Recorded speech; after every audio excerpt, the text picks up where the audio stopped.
E aí pessoal, tudo bem com vocês? Eu sou Melky Rodrigues e hoje finalmente eu vim falar de O Clube da Meia-Noite, a nova série do mesmo produtor de A Maldição da Residência Hill, que estreou nessa última sexta-feira, dia 7 de outubro.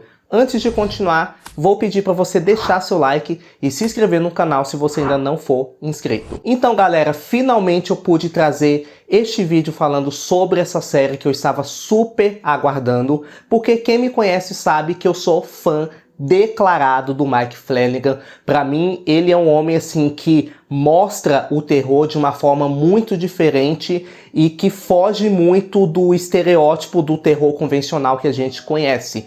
Então a gente já viu o excelente trabalho que ele fez com a antologia da Maldição, tanto a Hill quanto a Bly. Também nós tivemos ano passado Missa da Meia-Noite, que foi uma criação totalmente dele, que não foi assim uma adaptação, né, de fato de algum livro ou de alguma outra obra. E este ano de 2022 a gente está voltando com O Clube da Meia-Noite, que é baseado no livro homônimo de Christopher Pike, que foi lançado em 1994. Bom, eu já tinha feito um vídeo antes aqui falando de algumas curiosidades e também um pouco do elenco, que eu vou deixar aqui nos cards. Então, por conta disso, esse vídeo vai ser com spoilers. Eu já expliquei muita coisa sobre o que é a história, sobre os personagens nesse outro vídeo, então se você ainda não assistiu a série, recomendo que você veja este vídeo aqui primeiro. Quando terminar, você volta para assistir esse. Como eu tinha falado no outro vídeo, eu fiquei um pouco receoso com essa nova produção do Flanagan,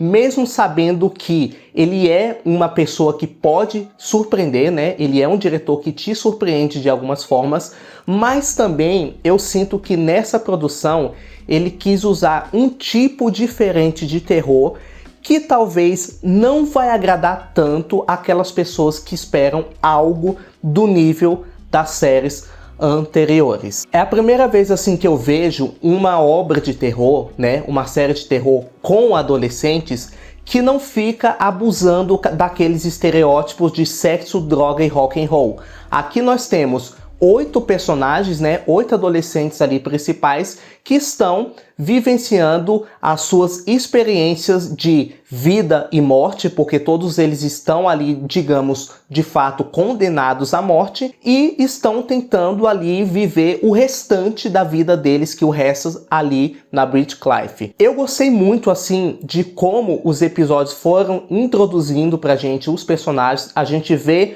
a entrada ali da Ilonka. Eu gostei muito dessa personagem porque dá pra perceber que ela tem algumas camadas que eu ainda senti que poderia ter sido melhor desenvolvidas, mas teve personagens ali, eu acho que dos 8, os personagens assim que eu mais gostei, além da Ilonka, foi a Sandra. Eu acho que desde o começo, desde quando tava anunciando, a Sandra já tinha me chamado muita atenção por conta do contexto dela, porque ela fez um papel muito parecido em Missa da Meia-Noite ano passado, só que aqui a gente vê que ela tá tentando usar a fé dela, tá tentando usar a crença dela para poder fazer com que todo mundo acredite que ela e todos podem ser curados através da fé divina. E não vejo nenhum problema, né, abordar isso, mas eu gosto muito da forma que o Flanagan traz isso para o nosso contexto atual. Ele quer mostrar que existe aquelas pessoas que de fato elas são cristãs porque creem naquilo e têm fé naquilo, e também aquelas pessoas que são fanáticas, certo? Então tem todo esse contexto do fanatismo religioso, mas também tem a questão de que tem pessoas que não precisam ser fanáticas para acreditar em algo, para ter a crença em algo. Então a gente vê também um contraste ali no próprio Spencer, certo? Porque o Spencer, ele tem um drama muito interessante, inclusive acho que dos personagens masculinos, ele, na minha opinião, é o mais interessante, porque ele assumiu a homossexualidade dele, foi contaminado com o vírus do HIV, está condenado à morte, então ele veio para Bridgecliff para tentar esquecer tudo isso que aconteceu. E também tem o drama dele com a mãe dele, porque a mãe dele, na verdade, os pais dele são cristãos conservadores, então por aí a gente já tem um contraste entre ele, né, o Spence, e também a Sandra, porque a Sandra, ela crê tão fielmente assim na crença dela, né, no cristianismo, que aos olhos do Spence ele pensa, cara, se essa menina for cristã igual a minha mãe ela vai, obviamente, dizer que eu vou pro inferno só pelo fato de ser gay. Só que a Sandra, dá pra perceber que ela tenta se encaixar ali no grupo porque ela, no fundo, se importa. Mas assim como todas as outras pessoas, ela também comete seus erros, ela comete seus deslizes, da mesma forma que o Spencer também comete. Então, o Spencer, ele sente toda essa dor, essa agonia, não pelo fato de que, nossa, agora eu me assumi, agora eu vou morrer. Não, mas pelo fato de que a pessoa que deveria estar do lado dele não está, que é justamente a mãe. Então, geralmente, não tô dizendo que é em todos os casos, quando o filho assume a sua homossexualidade para a sua família, na maioria das vezes, quem rejeita, quem bate de frente é o pai.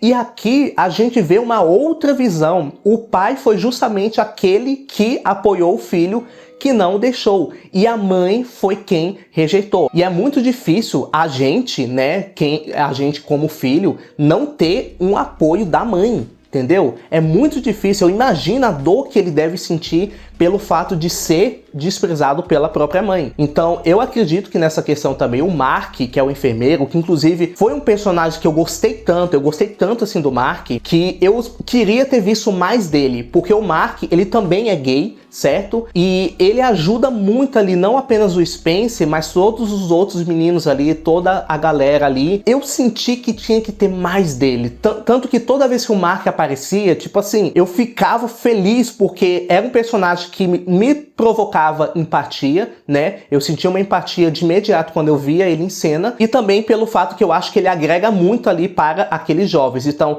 eu queria ter visto um pouco mais da questão do próprio Mark, sei lá, de alguma história sobre ele, isso e aquilo. Bom, por mais que a série ela conta a história do Clube da Meia-Noite, que é o clube dos jovens que se reúne na biblioteca todas as noites para contar histórias de terror. E assim, galera, por mais que eu saiba que o propósito da série seja esse, né, seja dos adolescentes ali se reunirem para contar suas histórias de terror, essa foi a parte que menos me agradou, e eu vou explicar o porquê. Eu acho que pelo fato de que, como eles estão ali contando histórias que obviamente não existem assim no contexto da série como um todo, isso acabou me afastando um pouco do núcleo principal, porque quando a gente via aquele excesso de jumpscares, que inclusive o primeiro episódio entrou no livro dos recordes como o episódio com o maior número de jumpscares na história,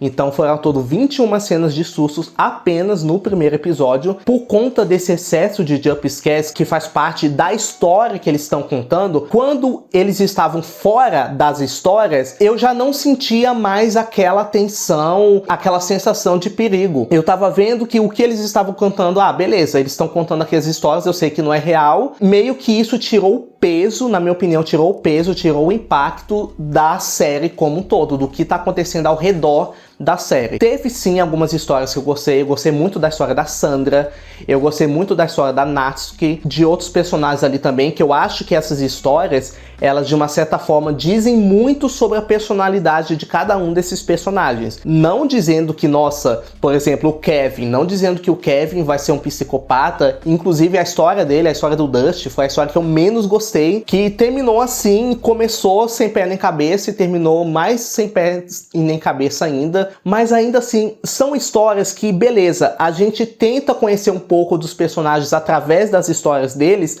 mas ficam histórias assim, inconclusivas, que não agregam em muita coisa para o contexto original, para o que eles estão vivenciando ali naquele internato, naquele asilo. Uma coisa assim que eu gostei muito, que já é de praxe nas obras do Flanagan, é justamente trazer reflexões, trazer questionamentos sobre vida e morte.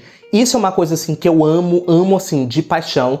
A gente viu muito isso, principalmente em Missa da Meia-Noite. Acho que Missa da Meia-Noite foi a série assim que abordou com mais propriedade essa discussão sobre existencialismo, sobre vida e morte, sobre como seria a vida após a morte, e nós temos também algumas dessas discussões aqui. Na minha opinião, não tão pontuais como as séries anteriores dele, certo? Mas ainda assim, temos algumas discussões muito importantes. Principalmente quando a gente chega ali no episódio 7, que é o episódio da Anya, que, na minha opinião, é o melhor episódio, assim, da série, porque eu senti que aqui, o episódio 7, teve toda aquela carga que o Mike Flanagan trazia para as histórias anteriores dele. Então, todo o contexto da Anya, toda aquela história da bailarina, e isso reflete sim na personalidade dela, porque ela era uma garota que tinha seus sonhos, mas que teve seus sonhos interrompidos por esse acidente que aconteceu com a perna dela. Então, o sonho dela, né, pelo que a gente percebe ali, que mostra na série, era se tornar uma grande bailarina, até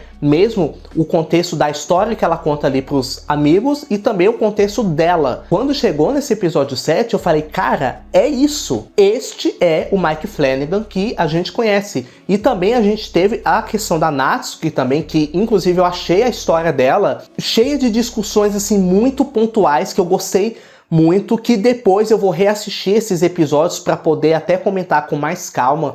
Então eu tô dando só uma pincelada aqui como um todo. Um personagem assim que eu senti falta de mais dele, né, foi o Amesh. Não dizendo que ele foi um personagem que eu não gostei, que eu gostei muito. Eu gosto da vibe dele, eu gosto do humor dele, né. Ele passa esse contexto mais cômico. Ele é, digamos, o equilíbrio ali entre o caos e a tragédia. Então, eu senti mais falta de ver mais questões sobre ele, certo? Da mesma forma que a Cherry também, a gente vê que a Cherry, ela é uma garota misteriosa, e pelo fato dela ser misteriosa, ela tá sempre de uma forma, sempre tentando sorrir, mas dá pra perceber que até o sorriso dela é aquele sorriso falso, mas não aquele sorriso falso tipo, nossa, ai caramba, eu odeio todos eles, não. Mas ela não quer mostrar como é a realidade dela lá fora para dentro do Ratcliffe. Ou seja, aqui ela tenta ser aquela pessoa que quer ajudar todo mundo. Então ela conta histórias sobre os pais dela serem famosos e o pessoal não acredita muito, mas aí é que tá. Será se não tem alguma coisa aí envolvida? Ela pode não estar contando 100% de verdade, mas será se não tem um fundo de verdade em cada historinha, em cada piadinha que ela solta ali? Então, vamos discutir. E ainda falando assim sobre o elenco, galera, eu acho que assim, por mais que eu sei que a série ela tem que mostrar mais os adolescentes, porque é uma história sobre eles, os adultos, na minha opinião, eles se destacam muito mais. A própria doutora Georgina, eu acho que ela tem uma presença assim muito marcante. Eu sentia a falta de quando ela não aparecia. Tinha episódios assim que ela quase não aparecia. Na minha opinião, ela tinha assim um potencial incrível, e a gente vê isso já no final, que a gente descobre, né, que na verdade ela também fazia parte da seita lá dos Paragon. E também teve essa questão da Shasta, né, que depois a gente descobre que a Shasta na verdade é a Julia Jane. Isso já é um assunto talvez que eu vou trazer em um outro vídeo posteriormente, mas assim, eu acho que os adultos, as poucas vezes que eles apareceram, a Georgina, a Shasta e o Mark, eles ainda tinham, eles me causavam, pelo menos no meu ponto de vista, tá? Vou deixar aqui bem claro isso, pelo menos no meu ponto de vista, eles me provocavam mais empatia do que os próprios adolescentes, né? Acho que dos adolescentes, assim, que eu mais gostei foi a Anya, pra mim a melhor, na minha opinião, a Anya, a Sandra, a Ilonka e o Spencer. Os outros, não que eu não tenha gostado, mas eu senti mais deles. A Natsuki também eu gostei pra caramba. Aí você me pergunta, mas Melk, a série é boa? Sim, eu gostei da série, ela tem muitas qualidades, certo? Mas eu digo que ela é a obra mais inferior do Mike Flanagan. Então eu não acredito que ela esteja à altura das outras, até mesmo Missa da Meia-Noite, que muitos consideraram a mais fraca, né, das produções dele, eu ainda acho essa um pouco inferior, ainda mais inferior do que Missa da Meia-Noite, e olha que eu gostei muito de Missa da Meia-Noite. Mas aqui nós temos uma história, um terror um pouco diferente, e eu gosto disso, eu gosto dessa versatilidade do Flanagan, de não ficar apenas no mesmo naipe, certo? De não ficar investindo apenas no mesmo tipo de terror. Então, aqui a gente tem um outro tipo de terror, com um núcleo adolescente, que é uma raridade assim no campo do Flanagan, né? Ele usa muito crianças e as crianças são muito assertivas, e aqui pela primeira vez a gente vê uma série com a maioria do elenco jovem. É possível que tenha uma segunda temporada, porque a série terminou deixando muitas, mas muitas pontas soltas, não concluiu muita coisa, não é de praxe do Flanagan ter continuações das histórias dele, mas eu acredito que essa pode ser que tenha uma segunda temporada sim. E já avisando que o Flanagan está em produção com a sua nova série, que é A Queda da Casa de Usher, que deve estrear aí em meados de 2023, acho que daqui a um ano, que essa eu sinto que vai trazer novamente a essência do que foi a antologia A Maldição. Então é isso, galera, espero que vocês tenham gostado desse vídeo. Não se esqueça de deixar seu like, se inscrever no canal se você ainda não for inscrito, ativar o sininho das notificações, porque assim, sempre que sair um vídeo novo aqui, você vai ser notificado. Beleza? Beijão e até a próxima.